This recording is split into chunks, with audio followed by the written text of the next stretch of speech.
जय श्री राम दोस्तों। तो स्वागत है आपका एक और न्यू स्टोरी में। आज की जो स्टोरी है वो रेखा के मामी के लड़के के साथ हुई है।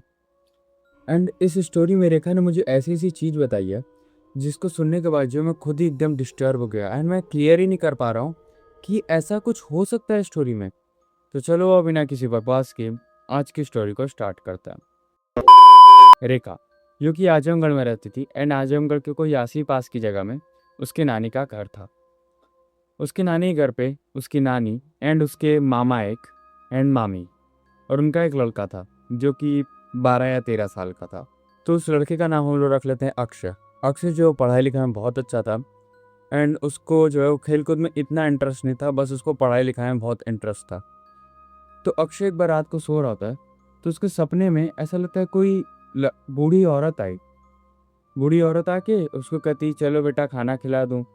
तो वो सपने में रहता है तो उसको उतना ध्यान नहीं रहता है एंड वो ऐसे मजाक मजाक में सपना देख लेता है। तो झटके से उठता है एंड मम्मी पापा को पूरी बात बताता है। कहता है कि मम्मी पापा आपको बताएं, मैं रात में सपना देख रहा था तो उसमें कोई बूढ़ी औरत है जिसका मुंह ढका हुआ था और वो मुझे खाना खिला रही थी। तो ये कहता है सपना होगा, छोड़ो हटाओ। पर अक्षय ने ऐसी चीज क्लियर की कि जिसको सुनने के बाद जो है तुम लोग एकदम शॉक्ड हो जाओगे। अक्षय ने बताया जब उस बूढ़ी औरत ने मुझे खाना खिलाया था तब मैं सो के उठा तो मेरा पेट एकदम भरा हुआ था। तो उसके मम्मी पापा सोचते हैं ये कैसे हो गया।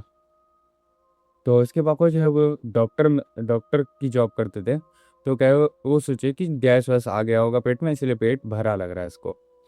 तो इतने बाद जो है रफा दफा हो जाती है। अगले दिन फिर वैसा ही होता है कि इसको कोई बूढ़ी औरत आई है एंड सपने में जो है कुछ खिला रही है एंड जब सुबह उठता है तो उसका पेट जो है फिर भरा होता है। ये फिर अपने पापा को बताता है तो उसके पापा कहते हैं हाँ ऐसा हो रहा है बट ये रियलिटी थोड़ी, ये तो सपना है। अब जानते हो भाई डॉक्टर लोगों को भूत पिशाच में विश्वास हो जाए तो दुनिया ही पलट जाएगी। ठीक है। अब इतना होता है तो ये सब जो अपनी मम्मी से क्लियर करता है अपने पापा से क्लियर करता है तब भी इसके मम्मी पापा जो है मान नहीं रहे थे, पर इसने अभी तक अपनी नानी से क्लियर नहीं किया था। तीसरे दिन होता क्या है ये फिर से उसको वैसा ही सपना आता है पर इस बार जो है बूढ़ी औरत का थोड़ा मोड़ा चेहरा दिख रहा था।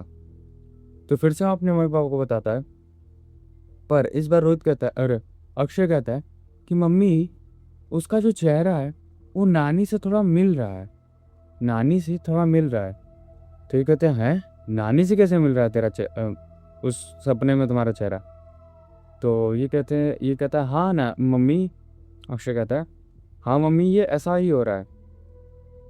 तो कहती हाँ छोड़ो हटाओ, ऐसा हो सकता है तुम नानी के बारे में ज़्यादा सोच रहे हो इसकी वजह से तुमको नानी का सपना आ रहा हो, नानी का चेहरा दिख रहा हो। तो कहता है ठीक है कोई बात नहीं। अब चौथे भी इसको सपना वही आता है पर इस बार पूरी तरह से क्लियर उसकी नानी जो उसी को बैठ के खाना खिला रही है।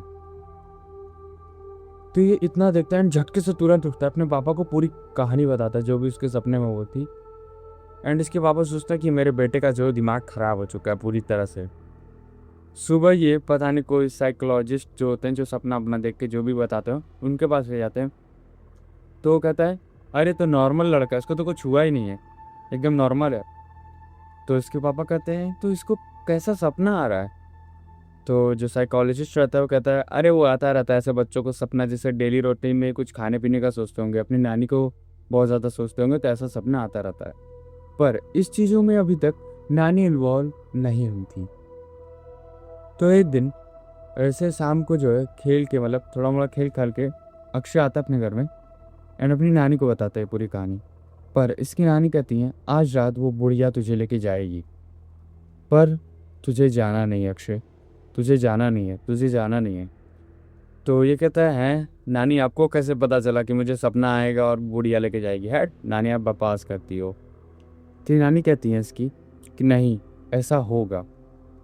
तो अक्षय कहता है हाँ ठीक है कोई बात नहीं, होगा तो देखा जाएगा। अक्षय अपने रूम में जाके सो जाता है। आज जो अक्षय अकेले सोता है क्योंकि उसका जो कुछ होमवर्क रहता है जो कि रात में वो अपना कंप्लीट करके सोना चाहता है। तो अपना होमवर्क कंप्लीट करके अक्षय सोता है तो उसको फिर से सपना आता है पर इस बार जो पूरी बुढ़िया का फेस एकदम क्लियर रहता है। एंड वो बुढ़िया जो इसको एक दरवाजे के मतलब जैसे वो बुढ़िया इसको खाना खिलाती है एंड उसका हाथ पकड़ती है एंड एक दरवाजे के बाहर लेने जाने की कोशिश करती है। तो अक्षय जो है वो जबरी मतलब से सपने में ही हाथ वाथ छुड़ाने की कोशिश करता है, उसके हाथ में हाथ मारता है। तभी वो उसके दरवाजे बाहर लेके जा ही रही होती है, तब से अक्षय जो है वो तुरंत कूद जाता है। एंड इसे पता चलता है कि इसकी नानी की जो है वो डेथ हो चुकी है। अब अक्षय को इतना ज़्यादा शौक लगता है, इतना ज़्यादा शौक लगता है कि वो कुछ प्रेजेंस मतलब सोच ही नहीं पाता है कि ऐसा कैसे हो गया। वो बुढ़िया जो है वो नानी की तरह दिखती थी एंड वो बाहर लेके जा रही थी और नानी की डेथ। तो उसकी मम्मी कहती हाँ बेटा तुम्हारी नानी की डेथ पता नहीं कैसे हो गई, कुछ समझ नहीं आ रहा है। तो डॉक्टर को चेकअप मतलब उसके पापा जो चेकअप करते तो पता चलता है इसकी नानी जो है वो 2:30 बजे ही मर चुकी थी और 2:30 बजे ही अक्षय को सपना आया था। पूरा क्रियाक्रम होता है उसकी नानी का एंड अक्षय जो है वो अभी भी सोच रहा होता है कि ऐसा कैसे हो गया, ऐसा कैसे हो गया। फिर उसकी अक्षय की एक दोस्त बन गई थी जो कि बहुत अच्छी थी, मतलब लड़की इसकी दोस्त बन गई थी वैष्णवी नाम की। तो बहुत अच्छी इसकी दोस्त बन गई थी एंड उसके कोई दूर या कुछ रिश्ते में एक बाबा रहते थे। तो अक्षय जो उनके पास जाता है ऐसे पूछता बाबू मुझे ऐसा ऐसा सपना आता था, मेरी नानी जो मुझे सपने में दिखती थी। तो बाबा जी जो कहते हैं कि मैं तुझे अभी तो नहीं बताऊंगा, तो अपने परिवार के साथ कल आ।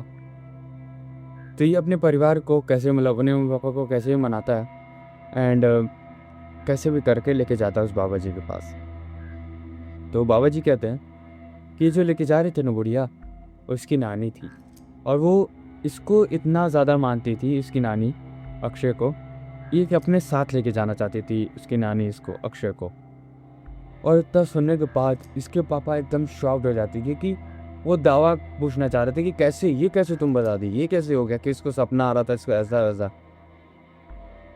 तो बाबा जी जो कहते हैं तो डॉक्टर है ना, तुझे नहीं समझ आएगा, तू चिकित्सालय में ही काम कर। तो इतना सुनने के बाद जो है तो उसके मम्मी पापा इसके अक्षय और मम्मी कहती हैं कि अरे पापा आप जाने दीजिए, आप मुझे बस सुनने दीजिए क्या। तो उसके जो बाबा जी रहते हैं वो कहते हैं कि हाँ ऐसा ही हो रहा था, वो नानी जो इसको बहुत ज़्यादा मानती थी इसीलिए इसको लेके जाने की कोशिश कर रही थी, पर उन्होंने रात में ही कह दिया था कि अक्षय तुम उसके साथ मत जाना, बुढ़िया के साथ जो है मत जाना। एंड तुम्हारी नानी की डेथ हो चुकी। अब उनकी नानी की जो डेथ पता नहीं कैसे प्राचीन तरीके से हुई एंड मैं नाम बोलिया बन किसने भेजा था ठीक है। एंड स्टोरी यहाँ पे ख़त्म। कैसी लगी उस हम लोग को स्टोरी पसंद आए तो वीडियो को लाइक कर देना एंड चैनल को सब्सक्राइब कर देना। मिलते हैं जल्दी नेक्स्ट वीडियो में, तब तक के लिए बाय बाय, सायोनारा, शपथ है।